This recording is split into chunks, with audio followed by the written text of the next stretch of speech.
Good morning everybody, bit of a random video going to be coming up today. It's just going to be a bit of a bitty one. So first job's been done, that's feeding the cars. I'll be looking quite happy tucking into all that. Second job of the day is going to be pruning around telegraph poles when we've been hedge cutting. So you can only get so close to the pole with a hedge cutter, and then you got to go and do it by hand. So that's the job we're going to tackle next. This is the pole hedge cutter pruning thing. So first thing is to take off the hedge cutting head, then we'll put the chainsaw attachment on, and we should, when belly moves, be able to get going. Next job is where we do all the harvesting of Swedes on the land here. To get into it we need to come through the stream, but there are some low hanging branches up there. So what I'll do is I'll take off that one and one on that side over there, and then what that'll do, that'll just make it easier to get through with the tractor, because this part of the stream's got the most stone in it, which makes it easier to get in and out and across, because it's winter, it's wet and it's horrible. So I'll get them chopped off, and then that'll be one job off the to-do list also. Got a few branches here now, just a couple on the floor here, little ones, a couple just in the stream now. I'm going to get out in a minute. But you know, as you can see, that's opened that up now a treat, so that'll make it a lot better for getting in and out with the tractor, especially because I've got a feeling we're going to be doing quite a lot of harvesting in the dark. So that'll make that a lot easier, make it a lot safer, and we can also get bigger equipment through if we need to. So yeah, I feel a bit out of breath now. All it is, we're just tidying up things like this really. Little things just make a big difference. I'm sure you'll all agree that just by spending a few minutes trimming around telegraph poles and stuff makes your hedge look a lot tidier. The only problem when you're trimming by hand is you're not using a flail, so instead of smashing it all up into little pieces, you end up with big branches that you need to get rid of afterwards and pick up. But it has made the hedge look a lot tidier, so it's well worth it, and hopefully next year we won't get the growth on it, so we'll be okay and we won't need it next year. So while we're down doing the hedge cutting, I thought, hello, come and have a look at the carbs. They've had some fresh straw down, all by the feed all being cleaned out a bit. Cleaned out all the slop over there, come down with a grab after, clean out some of that and some of this, and then the cows will be ready to go a couple more days.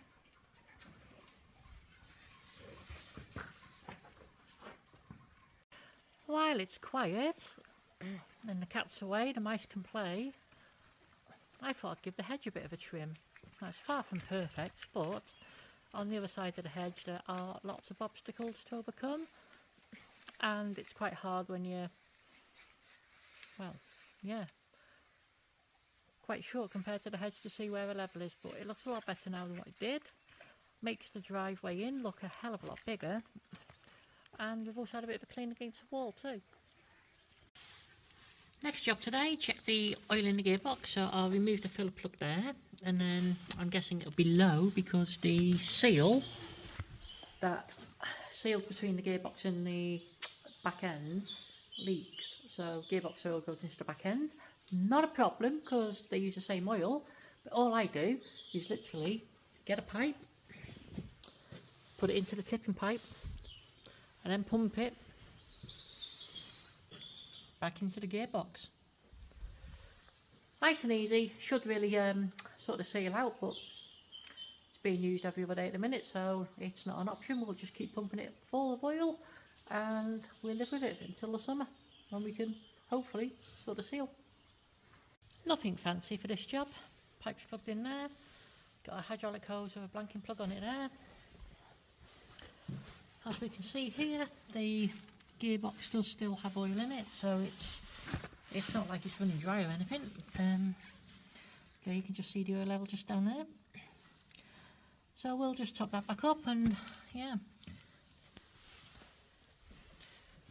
And once we've finished, we'll put that bung back in the pipe and that'll stop any leaks. And there we go, start to finish, 3 minutes work. Gearbox is now back full of oil. And we need to have a look as well at the oil pressure light because it doesn't work for some reason. So it's either the sender or the bulb gone. I think it'll be the bulb blown, but we'll do some checks on that and see what the cause is. Because that's fun to take off now. Because somebody has fitted that steering riser. What silly person would do something like that? That's the oil pressure sender unit. So if I take the wire off of that, with the engine not running, I should have continuity swerve. With the bulb working, I should have 12 volts at the end of the wire. So let's see what we get. So with the power probe, I put it to the sender and there's absolutely nothing. I put it to the wire. Somewhere is the wire. You probably can't see that too well. But there's 12.5 volts, so that tells me the bulb's working. And the sender's stuck. So the sender's stuck in the run position to break the continuity swerve and put the light out.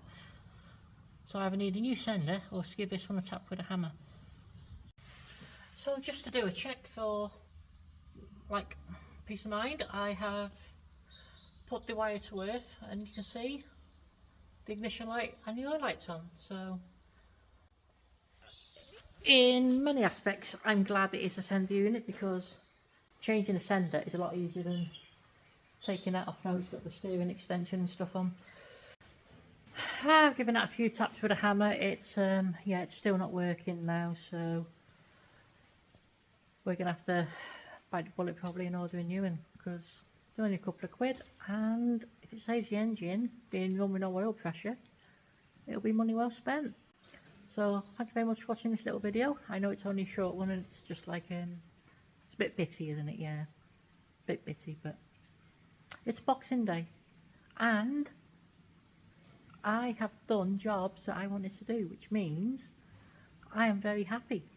So I've been ticking off them little niggly jobs, and sometimes in life it is the smaller jobs that mean more than the big ones. And yeah, I've had a good day. I've done a couple of jobs I wanted to, which makes me happy. And the best bit is I've done it in peace and quiet. There's been no robbery. No, there hasn't. It's been bliss. I might send him away on a mission more often. But yeah, thanks for watching. Don't forget to like and subscribe, and we will see what other content we can bring you now between now and the new year. And we've got the big projects next year, haven't we? We've got the BTD6s. We've still got to do some work on the Ingersoll Rand compressor, whatever it is. We've got to sort the dashboard electrics on the John Deere because there's absolutely no warning lights at all. We're going to be putting some lights on the back of the cab of the John Deere, and we're hoping to have lights that actually shine out this way to illuminate the side. There's a bit of a video that I started on that. And yeah, fitting the new work lights for the corner of the grill has made a big difference, to be fair. I'm not sure until I get in the field how far they're going to project, but you know, up close and local they're fantastic. But I need something probably just to shine that bit further, just so I can see my way into rows and find stuff in the dark. So we've got to make some brackets for that. We have now got a CB in the John Deere. I'll quickly show you. And there the CB is. It is tidy. I reckon it's out of the way, so it doesn't obscure any vision when you're sitting in the seat, when you're looking out to the side. Need to do a little bit of work on the bracket on it. At the moment it's only got that one single bolt holding it, or not, whatever you want to call it, but it's on a stud. So I'm going to make a bracket that either goes over the top here and then down to where the microphone is, because there's a bolt hole there. and then I can hang other stuff in that window as well, like the controls for, not controls, but you know, the counter for the bale wrapper and stuff. That can go in that corner, or GPS-y type stuff maybe, not sure yet.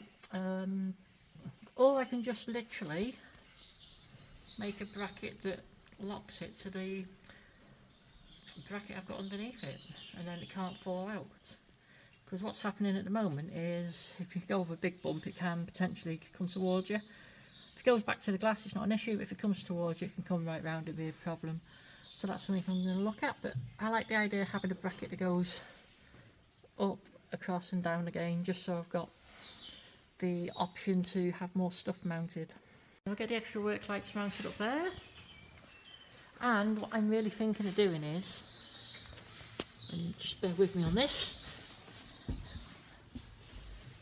see how the CB is mounted on a stub?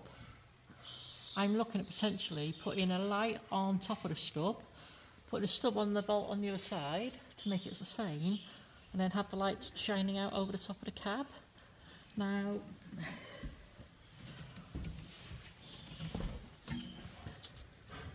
until I test it by hand in the dark, I don't know whether like the top of the cab's going to cause a big blind spot here, because the light can't bend down, it's only going to come out straight at an angle. So yeah, I need to have a bit of a test. I prefer to put the lights on the stubs, just because if you catch any branches, they're not going to really get stuck under anything. There is an option to have the 2 bolts in the roof supporting a bar that goes across, which is all well and good, but I'm just a bit scared that if I've got a bar going across and the branch gets wedged underneath it, it's just going to like plough it into the roof. Whereas if there's nothing in the way, if it's only a stub, it's going to bend around and out the way. Now people are going to say, well, put the bar tight to the cab. Yes, I can do it, it'll only be really thin branches then, but my concern is if there's something that's probably like 1 inch and a bit diameter that hits the steel bar, because it'll probably be a bit of box section. If there's anything that hits that, then the problem is it might then make it go down into the fiberglass of the roof, which, or plastic, whatever the roof's made out of, which I don't want. So if anyone's made any brackets that have the work lights pointing out to the side, it'd be good to know. I don't want to put anything else on the grab rail. You know, I've got my belt line lights, which flipping hell, with buying them brackets, the switch to go in the cab and other stuff was just like, the cost was ridiculous. What would be amazing, and this would be really, really good, I would really like this, if somebody made these that were mirrored underneath, so you could have a light above and then a light underneath pointing straight out to the side. I think that would look awesome.